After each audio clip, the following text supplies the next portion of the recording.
Salut la famille en Christ. J'espère que vous êtes bénis au nom de Jésus-Christ. Ce matin, je suis inspiré par la sagesse du roi Salomon qui dira qu'il n'y a rien de nouveau sous les cieux. Il le dira en anticipation de cette génération qui trouvera toujours une opportunité de pécher en emportant quelque chose de nouveau. Lorsqu'un homme veut tomber dans le péché, il doit être sûr d'affirmer devant une communauté qu'il y a quelque chose de nouveau qui est acceptable. Et aujourd'hui, dans notre environnement, on nous dit « nous vivons dans le temps de la grâce ». Comme si le temps s'est arrêté et à un moment, Dieu a changé pour donner la permission à une certaine génération d'utiliser la grâce pour pécher. Parce qu'aujourd'hui, lorsque quelqu'un te dit qu'on vit dans le temps de la grâce, il te dit indirectement que je peux faire ce que je veux parce que je sais que Dieu va me pardonner et que je trouverai faveur devant ses yeux. La définition de la grâce, c'est de trouver faveur devant les yeux de Dieu sans pour autant faire quoi que ce soit. Et c'était l'appel d'Abraham. Abraham est dans l'Ancien Testament.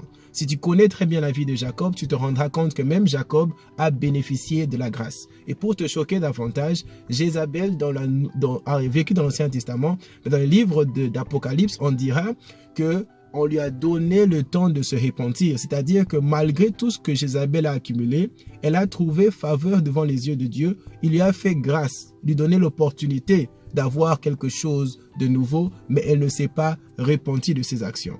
Mais aussi, le diable va être enchaîné pendant 1000 ans. Après 1000 ans, on va le sortir et on dira qu'il va continuer dans ce chemin. C'est-à-dire que même Dieu a fait grâce au diable d'avoir l'opportunité de ressortir pour voir s'il allait se convertir. En soi, la grâce tombe sur ta vie, malheureusement sur la vie de tes ennemis aussi. C'est-à-dire que le jugement tombe sur la vie de tes ennemis, sur la tienne aussi.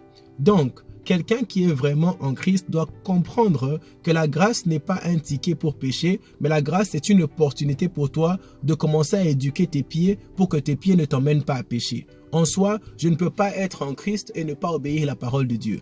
En soi, je ne peux pas avoir un cœur qui est converti, mais des pieds qui vont vers le péché.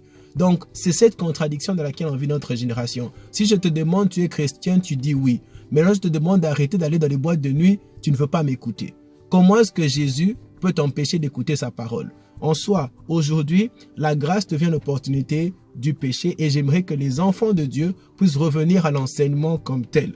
Je m'oppose farouchement aux personnes qui définissent cette saison comme un temps de la grâce. L'univers a existé depuis longtemps. Dieu n'a jamais changé de cap. Il est toujours Dieu sur la terre comme aux cieux. Et il a les mêmes principes et il a besoin que tu puisses marcher dans son obéissance. Que le Seigneur te bénisse abondamment.